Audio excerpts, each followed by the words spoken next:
Now it's time for the payoff, as Gene and I each choose our personal selections for the worst film of the year. This is the segment that asks the question, can a film be worse than Jury Duty? And in my case, I'm picking not only the worst film of the year, but also the worst idea for a film.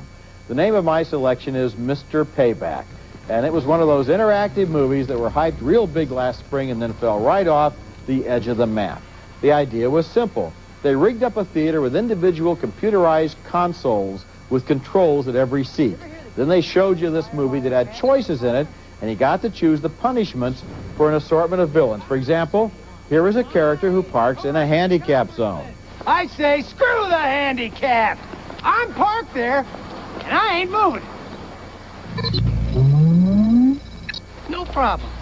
You won't move it? I will. One piece at a time. Stop! Stop!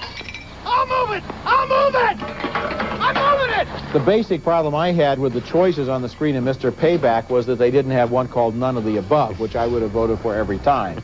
If there were buzzwords that did not turn on the audience during the year, they were virtual reality and interactivity. I think the jury is still out on virtual reality, but interactivity looks as dead as a doornail. That's my choice. Okay. The reason is very basic. We don't want to interact with the movie. We want it to act on us. That's why we go, so we can lose ourselves in the experience. If we're going to have to make the choices, we ought to be paid instead of the writer. Or you do what's out in the lobby of some theaters, which is play the video game. Don't try and mix the two of them together. It's not going to work, not going to work, not going to work, not going to work, not going to work, not going to work, not going to work, not going to work, not going to work, not going to work.